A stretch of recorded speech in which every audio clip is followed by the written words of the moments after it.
Welcome back guys. Harapan, pilihan, dan perjuangan. Last part 9 harmoni dalam perbedaan. Kini, keluarga Pak Anton hidup dengan penuh kebanggaan. Ardi anak pertama melanjutkan karirnya di dunia teknologi. Bimo sebagai anak kedua bekerja sebagai PNS yang berdedikasi, dan Chandra anak bungsu berkembang menjadi seniman lokal yang dihormati.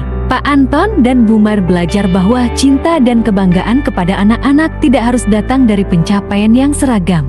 Mereka merasa bersyukur memiliki anak-anak yang, meskipun berbeda jalan, tetap mencintai keluarga dan mengabdi kepada masyarakat dengan cara mereka masing-masing. Angin sore berhembus lembut, menyelusup di sela-sela dedaunan pohon mangga tua yang berdiri kokoh di halaman rumah. Aroma segar dedaunan basah masih terasa, sisa dari hujan pagi yang turun dengan deras. Matahari kini mulai merangkak turun.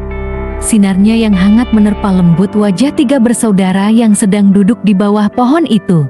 Bimo duduk bersandar di batang pohon, tangannya sibuk memainkan selai rumput kering. Wajahnya terlihat tenang, tapi pikirannya mengembara, memikirkan perjuangan panjangnya selama menjadi PNS. Di sebelahnya, Chandra yang tengah asyik menggambar di buku sketsanya. Tangannya bergerak lincah mengikuti alur imajinasinya. Raut wajahnya memancarkan kebebasan, seolah tidak ada beban yang mengganggu. Ardi, si sulung, duduk di antara mereka. Ia memandang kedua adiknya bergantian, senyumnya kecil tapi penuh makna. Sebagai kakak, ia merasa bangga melihat bagaimana keduanya tumbuh dengan cara mereka masing-masing. "Kalian tahu," ujar Ardi, memecah keheningan, "waktu kecil, kita sering main petak umpet di sini. Pohon mangga ini jadi tempat persembunyian favorit." Bimo tersenyum, mengenang masa itu. "Iya, Kak, tapi Chandra selalu ketahuan duluan karena dia nggak tahan diem lama-lama." Chandra terkekeh, tanpa mengalihkan pandangannya dari sketsa yang ia buat. "Ya, itu karena aku lebih suka gambar daun-daun di sini daripada sembunyi." Ardi tertawa kecil. "Dan lihat sekarang, kamu benar-benar jeti seniman." "Karena itu yang aku mau, Kak," jawab Chandra, sederhana tapi penuh keyakinan. Bimo memandang adiknya sejenak, lalu berkata dengan nada tenang, "Kamu tahu, Indra, kadang aku iri sama kamu. Kamu bisa fokus pada apa yang benar-benar bikin kamu bahagia."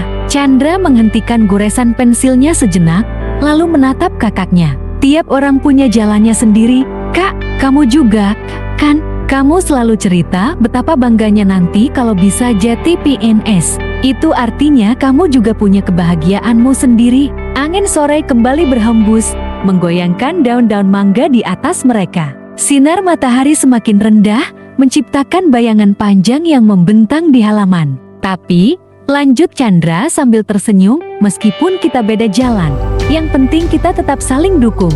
Ardi mengangguk setuju. "Betul, kita saudara.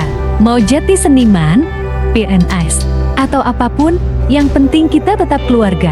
Ketiganya terdiam sejenak, menikmati momen bersama yang langka itu. Di kejauhan, suara anak-anak bermain dan obrolan tetangga terdengar samar, menambah kesan damai pada sore itu.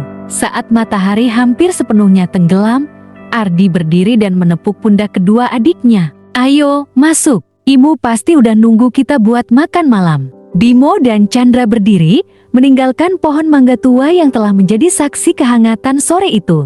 Di dalam hati masing-masing, ada rasa syukur atas kebersamaan ini. Meski jalan hidup mereka berbeda, pohon mangga itu tetap berdiri kokoh, mengantar 3 bersaudara menuju malam yang hangat di rumah mereka.